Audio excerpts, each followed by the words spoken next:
Plus que quelques jours pour l'ouverture du procès de l'assassinat du président Thomas Sankara et ses 12 compagnons. Le procès s'ouvre le 11 octobre prochain à la salle des banquets de Ouaga 2000, mais l'accès à la salle est conditionné. Pas de t-shirt ou autre support à l'effigie des victimes ou accusés. Pas de caméra, pas de téléphone portable et pas non plus d'enregistreur. Le comité d'organisation tient au strict respect de ces consignes. Il en a parlé hier à la presse. Les détails dans un instant. La célébration de la naissance du prophète de l'islam Maouloud se fera dans la nuit du 18 au 19 octobre prochain. La Fédération des associations islamiques du Burkina donne l'information aux fidèles musulmans dans un communiqué. Les précisions dans un instant. Et puis nous parlerons dans cette édition du Forum national de la jeunesse qui se poursuit jusqu'à demain à Koudrou dans la cité du Cavalier Rouge. Ils sont 1000 jeunes au rendez-vous mais avec plusieurs objectifs. Vous entendrez quelques-uns qui donnent leurs attentes. Et pendant ce temps, d'autres jeunes sont réunis à Montpellier en France. Ils participent eux aussi à un forum initié par le président français Emmanuel Macron. Une rencontre présentée par l'Élysée comme un forum de la rupture de la France-Afrique. Au même moment à Montpellier se tient aussi un contre-sommet pour dénoncer la continuité de la France-Afrique sous une autre forme. Et voilà qui fait la une de l'actualité. Mesdames, Messieurs, bonjour. Je suis très heureuse de vous retrouver. Si vous voulez participer au procès de l'assassinat du président Thomas Sankara et ses 12 compagnons, cette information vous concerne. Le tribunal militaire donne les conditions d'accès à la salle des banquets de Ouaga 2000, salle qui va abriter le procès. Hier, face à la presse, le comité d'organisation a invité les hommes des médias et le public au strict respect des consignes sécuritaires, sanitaires et médiatiques pour le bon déroulement du procès. Le compte-rendu complet est signé par Kisba Mariam Ouedraogo. Le procès sur l'assassinat du président Thomas Sankara et 12 autres aura lieu à la salle des banquets de Ouaga 2000. Pour l'accès des journalistes à la salle d'audience, il y a des conditions à remplir. Un ensemble de consignes ont été édictées par le parquet pour permettre au public d'assister aux audiences et à la presse de faire son travail en toute sérénité. Pour le cas particulier de la presse, l'une des préoccupations majeures concerne la couverture audiovisuelle du procès. Le parquet militaire rappelle que l'article 314-5 du Code de procédure pénale interdit tout appareil d'enregistrement ou de diffusion sonore, de caméras de télévision ou de cinéma et d'appareils photographiques ou similaires. Exceptionnellement, le président de la Chambre, sur réquisition du procureur général, peut autoriser l'emploi d'un des moyens cités ci-dessus. Le procès est ouvert au public, mais tous les citoyens doivent respecter les consignes du tribunal militaire. Il y aura des fouilles, un dispositif de contrôle, il y aura des barrières pour interdire l'accès à la salle de banquet.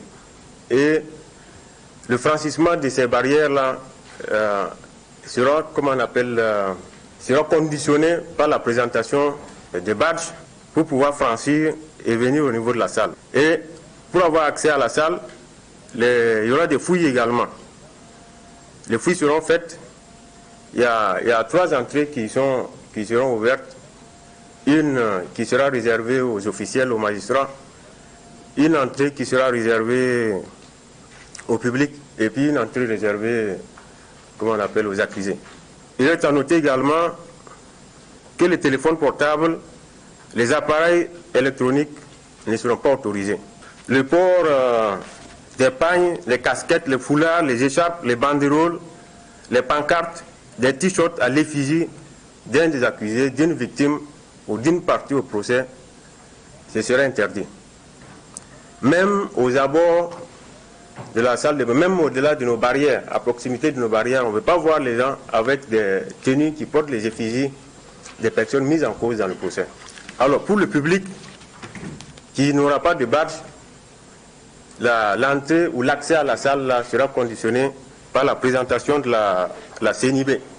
Alors, autre consigne, il est interdit de laisser les colis sans surveillance.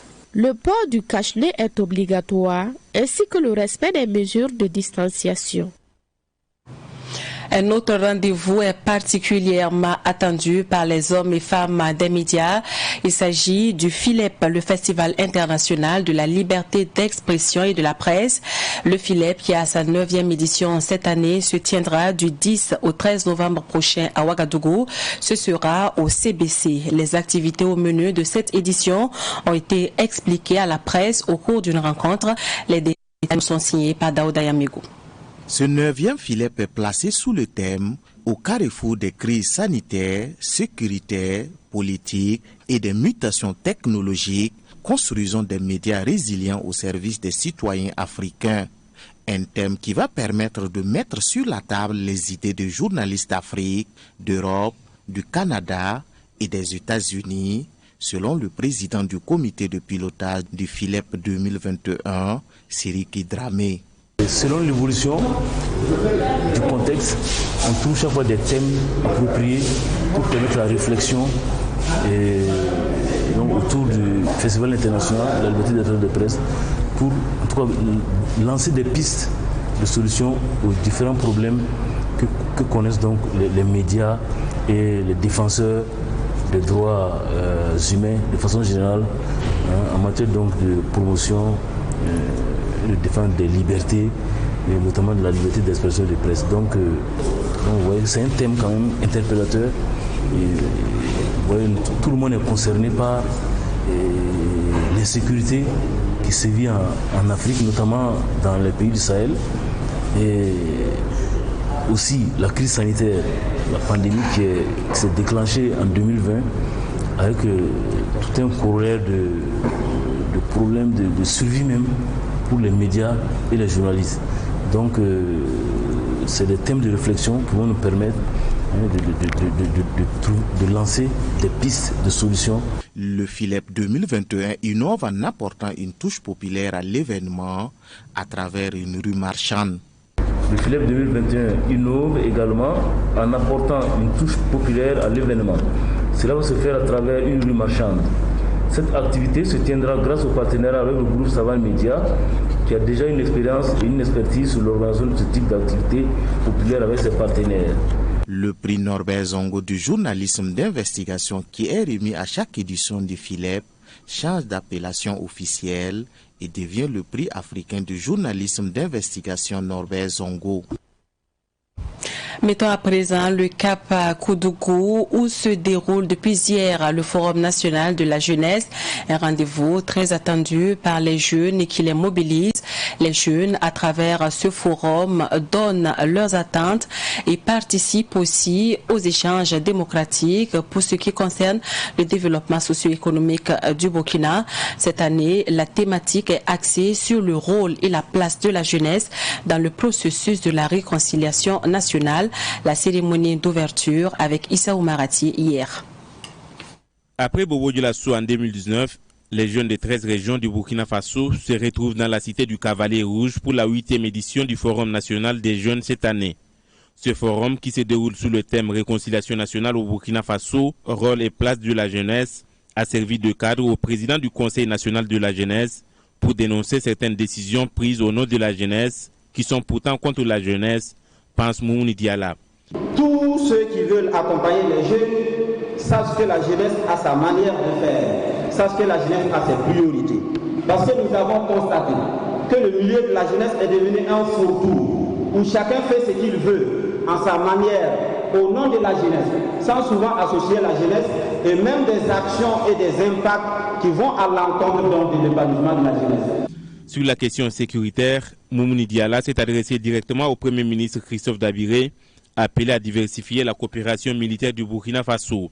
La jeunesse ne veut pas non plus d'ingérence étrangère dans les affaires internes du Burkina, qui est un pays souverain, ajoute Moumouni Diala. Excellence, vous l'aurez constaté que depuis un certain temps, le Burkina Faso est confronté à un problème d'insécurité criard et profonde. En cela, nous voulons demander à la jeunesse ici présente de se mobiliser comme un seul homme derrière le gouvernement du Burkina Faso pour faire face à cette insécurité. Et nous demandons au gouvernement également de croire à la jeunesse et de conjuguer avec la jeunesse pour que nous puissions avoir la paix. La paix que nous avons tant souhaitée, la paix qui permettra le développement de notre pays. Excellence, cela est important. que vous constaterez aujourd'hui, nous l'avons dit à maintes reprises, il faudra que les grandes puissances laissent notre pays tranquille. Un pays normal, comme le Burkina Faso, qui est souverain. Si la souveraineté est une réalité, nous ne devrons pas aviser qui que ce soit et choisir de travailler avec quiconque. Nous travaillerons avec ceux qui nous arrangent. Et nous allons diversifier notre coopération. Excellence, on le dit parce que c'est à fond de cœur. Je pense qu'à Tankodouan, on l'a dit, il faudra que le Burkina Faso diversifie sa coopération militaire pour faire face donc aux défis du moment. Cela est important. On n'a pas... La question foncière s'est également invitée dans le discours du président du Conseil national de la jeunesse. Il invite le gouvernement à prendre des mesures idoines pour y faire face. Aujourd'hui, dans le problème foncier, on veut souligner cela, on voudrait que vous preniez votre pardon de pèlerin pour que dans l'avenir, les jeunes burkinabés, tous les burkinabés doivent espérer avoir un toit. Et tel que ce parti, si on ne fait pas attention dans l'avenir, il y aurait des burkinabés qui vont dormir, mais qui n'auront pas de toit. Quand vous regardez la spéculation foncière aujourd'hui, ça fait peur, Excellence. Il faudrait que cela ressorte et que vous travaillez à garantir à la jeunesse burkinabé que dans l'avenir, elle aura au moins qu'une seule parcelle pour construire sa petite maison et vivre avec sa petite famille. L'ouverture de cette 8e édition du Forum national des jeunes a été présidée par le Premier ministre Christophe Dabiré et co-parrainée par le président de l'Assemblée nationale et le ministre des Infrastructures. La coupure du ruban du Salon de la créativité et de l'innovation et la visite des stands ont clos la première partie de l'ouverture de ce Forum des jeunes. Le Forum national des jeunes mobilise des jeunes venus des 13 régions du Burkina. Le clou de ce forum, c'est le face-à-face avec le chef de l'État, Roch-Marc Christian Kaboré, avant la clôture des travaux demain samedi. Mais déjà avant la rencontre avec le président du Faso, les jeunes expriment leurs attentes. Quelques-uns au micro de Issa Oumarati. Concernant les jeunes, le point essentiel, c'est surtout l'employabilité des jeunes. Nous remarquons qu'au Burkina ici, plus de la moitié des jeunes sont au chômage. Et nous savons très bien que le gouvernement ne peut pas résoudre ce problème à lui seul. Donc nous demandons à ce que le gouvernement crée des partenaires, c'est-à-dire des partenaires des ONG qui peuvent accompagner des jeunes dans leur insertion professionnelle, notamment l'entrepreneuriat, parce que l'entrepreneuriat, c'est une solution. Parce que nous disons que l'entrepreneuriat, c'est une solution pour résoudre ce problème d'employabilité. Et le deuxième point majeur, c'est surtout, nous voyons que les jeunes ne sont pas toujours prises dans les questions de développement durable, dans les questions de prise de parole pour trouver des solutions afin de pouvoir résoudre beaucoup de problèmes au Burkina Faso. Premièrement, c'est de voir le cas vraiment du chômage des jeunes, parce qu'on l'a toujours vraiment décrié. Également, nous demandons au gouvernement de pousser également les jeunes entrepreneurs, parce que nous voyons que le milieu de l'entrepreneuriat n'est vraiment pas un milieu du tout facile, voilà, surtout pour la jeunesse. Également, il y a le problème de la sécurité actuellement qui inquiète bon nombre de gens, qui nous inquiète tous, et également le problème de la santé. Voilà, si le gouvernement également pouvait voir également ce côté, le problème de la santé pour tous. Nos attentes, c'est que le gouvernement puisse prendre véritablement en compte les aspirations de la jeunesse au niveau donc de l'employabilité des jeunes, l'accès véritable des jeunes au niveau des postes de décision. Il y a également qu'il faut au niveau de l'Assemblée nationale, c'est vrai que le président de l'Assemblée nationale, son Excellence Bala Sakandé, a souligné qu'au niveau de l'Assemblée nationale, les jeunes sont autour de 26 députés jeunes. C'est déjà une bonne chose que nous devons saluer. Nous, la jeunesse, on veut de l'emploi, la création des entreprises et l'accompagnement des jeunes. Et également, nous, on veut des fonds pour pouvoir travailler. On parle d'entrepreneuriat partout. Moi, par exemple, je fais la promotion des pains traditionnels et cocodona. Donc, je veux le soutien des premières autorités du pays. Quelques jeunes qui expriment leurs attentes et qui demandent à être accompagnés pour l'aboutissement de leurs différents projets. Retour à Ouagadougou pour parler cette fois-ci de la première édition du Salon international des produits pharmaceutiques et matériels médicaux techniques. Jusqu'à demain samedi, les acteurs de la santé échangent autour du thème médicaments et matériels médicaux techniques face aux défis des soins de qualité dans l'espace UMOA. Une thématique qui vise la recherche de solutions à même de répondre aux problèmes sanitaires au Burkina Faso. Retour sur la cérémonie d'ouverture avec Germaine Farama.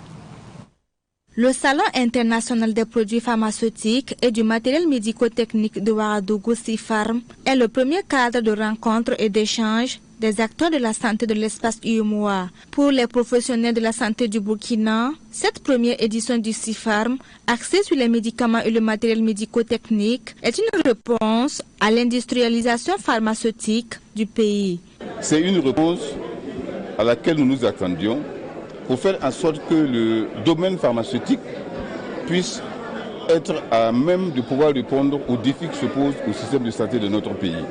Nous avons un problème de production au niveau national et la pandémie la Covid-19 est venue rappeler la nécessité d'avoir une industrialisation au niveau national pour pouvoir être à mesure de pouvoir répondre aux défis sanitaires. Ce premier CIFARM qui entend assurer une formation continue des acteurs est un cadre d'affaires et une opportunité de renforcement des liens corporatistes entre les hommes du domaine sanitaire. Une dizaine de communications sont au programme et les recommandations qui en sortiront serviront de solution aux problèmes d'insuffisance de matériel dans les hôpitaux et permettront d'offrir des soins de qualité à la population, selon le ministre de la Santé. Ce salon doit saisir l'opportunité pour nous faire des recommandations qui vont nous permettre de sortir de la souffrance de nos hôpitaux qui peinent à avoir des équipements médico-techniques de haute qualité. La Tunisie, le pays invité d'honneur à cette édition, s'engage à accompagner le Burkina dans son processus de développement sanitaire. Les conclusions des travaux sont attendues par le gouvernement burkinabé pour améliorer sa politique sanitaire. L'occasion était pour le ministre de la Santé d'inviter les pharmaciens à l'accompagner dans la lutte contre le coronavirus en se vaccinant et en invitant les populations à la vaccination. La fête du Mouloud marquant l'anniversaire de la naissance du prophète Mohamed sera célébrée dans la nuit du 18 au 19 octobre prochain sur toute l'étendue du territoire national. L'annonce est faite par la Fédération des associations islamiques du Burkina à travers un communiqué. La FAI appelle les fidèles musulmans à se ressourcer dans la vie exemplaire du messager d'Allah qui renferme toutes les valeurs positives dont l'humanité a besoin pour construire un monde de paix, de justice, de solidarité et de tolérance.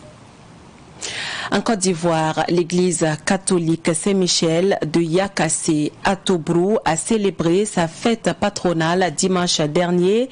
C'est une fête qui a connu la participation du consul général du Burkina à Abidjan, Benjamin Nana. Les fidèles ont prié pour la paix et l'intégration pacifique des communautés vivant en Côte d'Ivoire. Retrouvons donc notre correspondant depuis Abidjan, Boukali Zongo. C'était à l'occasion de sa mission consulaire dans la région de Lamé, au sud de la Côte d'Ivoire, du 13 au 19 septembre dernier, que le consul général du Burkina Faso à Abidjan, M. Nana Benjamin, a été sollicité par le père curé Désiré Hachi de l'église catholique Saint-Michel de Yakassé à Tobrou pour le parrainage de la fête patronale de son église. L'esprit de cohésion sociale est chose dépassée. Ici, nous parlons de la fraternité, dit le père curé Désiré Hachi. Dans cette paroisse, effectivement, il y a près de 5 communautés qui sont presque à 100% burkinabés. Et moi, personnellement, pour ne pas dire nous ne parlons pas de cohésion sociale. Pourquoi? Parce qu'on vit en frères, on vit en sœurs. Cette fête a lieu ce samedi 3 octobre avec une communauté catholique burkinabé représentant 100% des fidèles de l'église. Le consul général Nana Benjamin explique les raisons de sa présence à la fête. Après la rencontre que nous avons eue avec la communauté burkinabé, nous avons assisté à la messe de dimanche, c'était le 19 septembre. Et grande fut notre joie lorsque le père curé a demandé à chorale d'entonner un chant en moré. Et cela a été une belle surprise pour nous. Pour cela, lorsqu'il nous a demandé d'être le parrain de la fête patronale, nous n'avons pas hésité parce que nous savons qu'il y a une forte communauté catholique burkinabé au sein de cette paroisse et que des échos qui nous sont parvenus, c'est une communauté qui se comporte bien. Pour preuve, voilà, monsieur le maire, de façon spontanée également, malgré ses occupations, a tenu à être des nôtres pour nous accompagner et manifester cette fraternité, cette solidarité entre Burkinabés et Ivoiriens. Le maire de Yakassé Atobro, M. Adepo Yao François, témoigne la fraternité entre la communauté burkinabé et le peuple acquier, puis salue la présence du consul général dans sa localité. Aujourd'hui, les gens sont venus nombreux et ça peut leur permettre de savoir que entre Burkinabés et Ivoiriens, il n'y a pas de problème, que nous sommes tous ensemble et que nous travaillons dans le même sens. Et j'ai tenu à venir l'accompagner pour le rôle qu'il joue au sein de notre communauté ici.